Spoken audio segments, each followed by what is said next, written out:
David Van Der Poel, congrats winning here in Carranza, an international race. I suppose that after the sad last lap of yesterday because of technical problem, today you take the win and you are happy. Proficiat.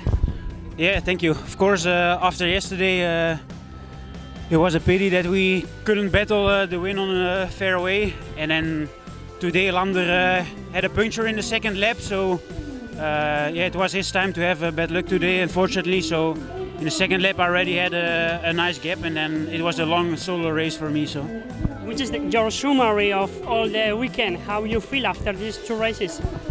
I think it was a good decision to come here, and I think we had two nice races, two different races. Yesterday, a lot of running. Today, it was okay, lots of corners, but lots of cycling, luckily.